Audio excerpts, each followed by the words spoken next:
اس کو مل جائے گی. جب سندھ آزاد ہوگا, جب سندھ کے سائل و وسائل سندھیوں کی خدمت میں ہوں گے, جب سرائکی علاقے, سرائکی وسیب کی زمینیں سرائکی وسیب انسانوں کی خدمت میں ہوں گی, جب کیوں لڑائیاں ہو رہی ہیں؟ کیوں لڑائیاں ہو رہی ہیں؟ لڑائیاں اصل میں کدورتیں, نفرتیں, بے انصافی سے جنم لیتی ہیں, اور جب بے انصافی سے کدورتیں بنتی ہیں پھر یہ جھگڑوں کی طرف جاتی ہیں. کوئی کسی سے روٹی نہیں مانگتا. پنجاب کا آج بھی میں نے پوچھا ہے, پشاور میں, یہ ان کا صوبہ ہے, پشاور میں یہ مالکنڈ علاقوں میں آج بھی دیہڑی مزدور کی 700 روپے, 700 روپے, وہ بھی روزانہ نہیں ملتی. پشاور میں کہ شہر میں شاید 1000 روپیہ, وہ بھی روزانہ نہیں. ابھی 1000 روپیہ یہاں ایسے لوگ بیٹھے ہیں جن کے موبائل کا خرچ 15,000 20,000 سے زیادہ ہے, 60,000 سے زیادہ ہے, اور یہ جو رات کو ولایتی لسی پیتے ہیں وہ تو ایک بوتل کا خرچ 70,000 سے بھی اوپر. یہ کیسے چلے گا؟ ایک غریب آدمی جس کے 5 بچے ہیں, 8 بچے ہیں, فلانا ہے, وہ غریب کیا کرے گا؟ 10 بچوں کو پڑھائے گا کہاں؟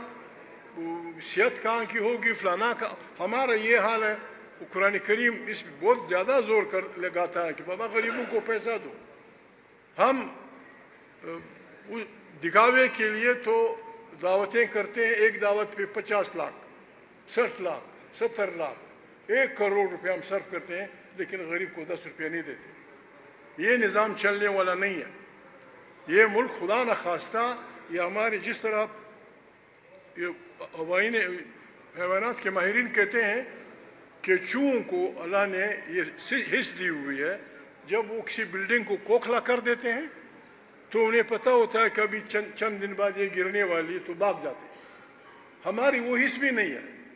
اگر پاکستان کو ہم ایک بلڈنگ لے لیں تو بالکل اس کے جو پلرز ہیں ہم نے کھوکھلے کی.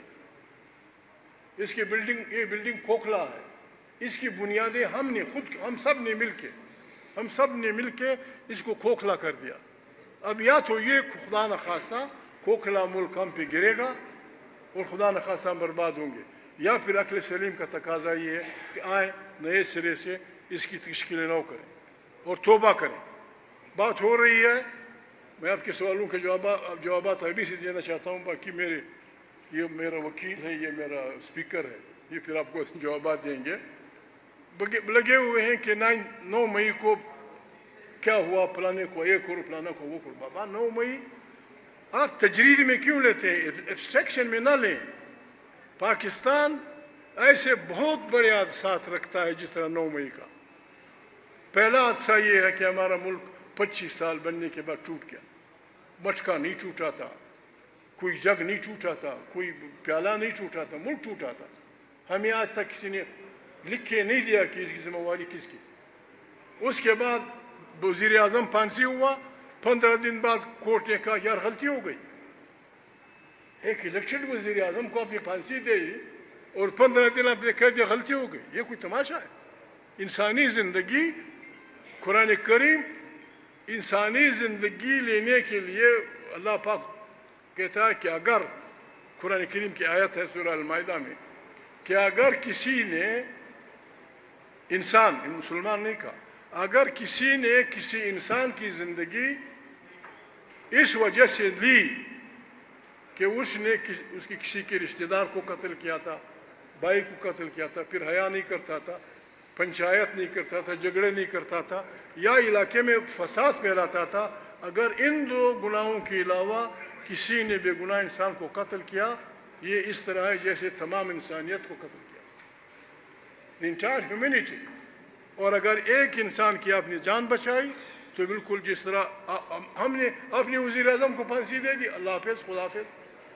پھر بی نظیر بھٹو صاحبہ دن دہاڑے, آپ نے بھی دیکھا, میں نے بھی دیکھا, یہاں غریب کو گولی لگی, ہمیں پتہ نہیں چلا کہ کس دیا, یعنی اللہ فلی ہمیں نہیں بتایا گیا, تحقیقات نہیں ہوئی. بے نظیر کا بھائی ذوالفقار علی بھٹو کا لڑکا اپنے گھر کے سامنے, میں اس دن جب بے نظیر سے ملا میں نے بالکل توبہ کی. سٹنگ پرائم منسٹر کا بھائی 5 ساتھیوں سمیت 70 کے لیفٹیننٹ کے سامنے دن دہاڑے قتل ہوا. جس طرح آپ کو پتہ نہیں, قیاس رائے تو ہم کرتے ہیں, لیکن اللہ نے ہمیں کوئی اس کو نہیں دیا. یہی حال بے نظیر بی بی کا ہوا. 12 مئی کو کراچی میں جس نے بھی کیا، 12 مئی کو کراچی میں انسانوں پہ گولیاں چلائی گئیں 5 گھنٹے. وزیر بھی تھے اس میں، مشیر بھی تھے، ممبران اسمبلی بھی تھے. کیا ہو رہا تھا کہ چیف جسٹس آ رہے تھے کراچی. کتنے لوگ مرے، کتنے جائیدادیں اربوں کی ضائع ہوئی، ہمیں آج تک پتہ نہیں چلا کہ کس نے کیا. اسی طرح 9 مئی اگر کرنی ہے تو سب کی بسم اللہ، سب کی بسم اللہ تحقیق ہونی چاہیے. اگر نہیں کرنی تو آپ توبہ کر لیتے ہیں. سب جرنیل بھی توبہ کریں، انہوں نے آئین کے ساتھ کھلواڑ کیا ہے، کتنی دفعہ مرچلائیں لگائی، کیا نہیں ہوا. آئے ہم سب توبہ کر لیں اور بسم اللہ کر کے پاکستان کی نئی تعمیر شروع کریں. اس کا ہم نے یہ فارمولہ دیا کہ آئین بالادست ہوگا، صحیح ووٹوں سے جو منتخب پارلیمنٹ ہوگی وہ طاقت کا سرچشمہ ہوگی، داخلی اور خارجی پالیسیاں وہی کی ہوں گی. اللہ پاک نے پنجاب کی سرزمین میں جو نعمتیں پیدا کی ہیں اس میں پہلا حق آئینی حق تسلیم کیا جائے کہ یہ پنجاب کے بچوں کا حق ہے. سندھ کے جو اللہ پاک نے ہمیں ساحل وسائل دیے ہیں ان پہ پہلا حق سندھیوں کا تسلیم کیا جائے. یہی سرائکیوں کے ساتھ، یہی پشتون وطن میں، یہی بلوچ وطن میں ہم سب بھائی بھائی بن جائیں گے اور قیامت تک یہ چلتا رہے گا. پاکستان خالی خولے اگر ہم سب صبح شام نعرے لگائیں زندہ آباد نہیں ہوگا. زندہ آباد تب ہوگا جب غریب آدمی زندہ آباد ہوگا. ایک غریب آدمی نہ ان سے روٹی مانگتا ہے، نہ مجھ سے مانگتا ہے، نہ ان سے مانگتا ہے. وہ آپ سے یہ چاہتا ہے کہ جب میں گھر سے نکلوں میرے گھر کا دروازہ کوئی نہ کھٹکھٹائے، اور جب میں راہ چلوں کوئی میں کپڑے نہ کھینچے. اور جو حکومت غریب کے گھر کی حفاظت نہیں کر سکتی، جو حکومت انصاف نہیں دے سکتی، جو حکومت روٹی کا بندوبست نہیں کر سکتی، یہ وکیل صاحب بیٹھے ہوئے انہیں حکمرانی کا کوئی حق نہیں. ابھی جو ہماری حکمران ہیں میرے دوست رہے ہیں، مجھے دکھ ہوتا ہے ان کا نام لیتے ہوئے، مجھے دکھ ہوتا ہے. نواز شریف ووٹ کو عزت دو کا نعرہ لگایا، بہت بڑا آدمی ہے، بہت بڑا آدمی بنا. ان کی موجودگی میں جو حکومت ہے ساری دنیا کو پتہ ہے، ساری دنیا کو پتہ ہے، ہمارے ماؤں بہنوں کو پتہ ہے کہ یہ موجودہ حکومت 2 نمبر کی حکومت ہے. 2 نمبر کی حکومت ہے، غلط مینڈیٹ پہ آئی ہے، اخلاقی طور پہ مشکل ہے. 1-2 آدمیوں نے شاید اپنی سیٹیں بھی چھوڑ دی کہ بابا مجھے یہ سیٹ نہیں چاہیے. 2 نمبر کی حکومتیں اس پہ ضد رہنا اور اس ملک کو وہ کرنا یہ بربادی ہے. ہم یہ کر سکتے ہیں خدا نخواستہ. پی ٹی آئی کی فالوئنگ، ان کے جو وکیل ہیں بہت لاکھوں کی تعداد میں، اگر یہ چل پڑے جس طرح بنگال میں چل پڑے تھے، ہیڈ آن کلیش کی طرف بڑھیں، اس کی طاقت نہیں ہے پاکستان میں. پاکستان کمزور ہے خدا نخواستہ. ایک بہت بڑی عرصے سے ہم 2-4 ہوں گے تو اس کا طریقہ یہ ہے کہ بسم اللہ کا آئیں، سب توبہ کر لیں، اکٹھے بیٹھیں. میاں صاحب ہیں، تحریک انصاف کے اکابرین ہیں، جمعیت علماء اسلام کے اکابرین ہیں، بلوچ وطن کے اکابرین ہیں، دوسری پارٹیوں کے، مل بیٹھ کے یہ جو ہم ایک دوسرے پہ الزامات لگاتے ہیں اس کا علاج کریں. کس طرح کے ووٹ ہوں گے، کس طرح کی مشینیں ہوں گی، کس طرح کی اسمبلی ہوگی، پھر بسم اللہ کر کے نئے انتخابات ہوں، جو جیت جائے وہ چلا جائے. اب 100 سے زیادہ ان کی سیٹیں. یہ نیکبخت بھی لاہور کا ہے، ہمارا اسپیکر میرا دوست ہے. یہ اسپیکر بالکل میونسپل کارپوریشن کی طرح کسی کو بولنے نہیں دیتا، قومی اسمبلی کے ممبران کو بولنے نہیں دیتا، ٹی وی پہ نہیں. بعض پارٹیوں کو لوگوں نے چڑھا ہوا ہے، 4-4 گھنٹے بولتے ہیں، 4-4 گھنٹے آسمان سے وہ کرتے ہیں، فلسطین پہ بولتے ہیں، لیکن ان لوگوں پہ جو اس ملک کی خدمت کرنا چاہتے ہیں ان پہ مکمل پابندی. یہ ہمیں قبول نہیں. اس لیے ہم لاہور آئے. لاہور کے زندہ دلان سے ہم صرف جائز سپورٹ چاہتے ہیں، جائز سپورٹ چاہتے ہیں. ابتدا ہو چکی پریزیڈنشل الیکشن، میں پھر ریپیٹ کرتا ہوں، پریزیڈنشل الیکشن پاکستان کا پہلا پریزیڈنشل الیکشن ہے جس میں ایک ووٹ نہ بکا، نہ کسی نے کسی کو یہ جرات کی کہ یہ ووٹ مجھے دے دو، 2000 روپے لے. یہ بہت بڑی تبدیلی ہے. عمران خان جیل میں ہے، خدا کو مانے.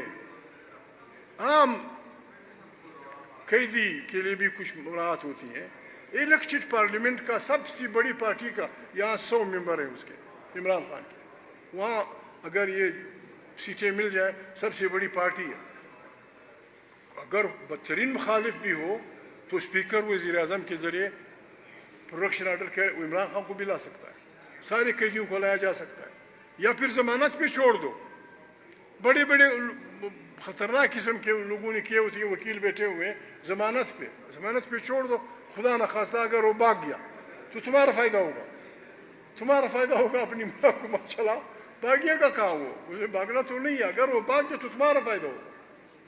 ضمانت پہ چھوڑ دو. ورنہ بڑے ظرف کا تقاضا تو یہ تھا، اپنے ظرف کی بات ہوتی ہے، بڑے ظرف کا تقاضا یہ تھا کہ شہباز کورٹ سے کہہ دیتا، شہباز میرا دوست ہے، میں اسے کبھی تنگ کرتا رہتا ہوں، اگر وہ کورٹ سے کہہ دیتا کہ جی ان کے ذریعے کہ میں پریمیئر کی حیثیت سے آپ سے کہتا ہوں کہ اگر آپ اس کو ضمانت پہ چھوڑتے ہیں آئی ہیو نو آبجیکشن، وہ ضمانت پہ آ جاتا.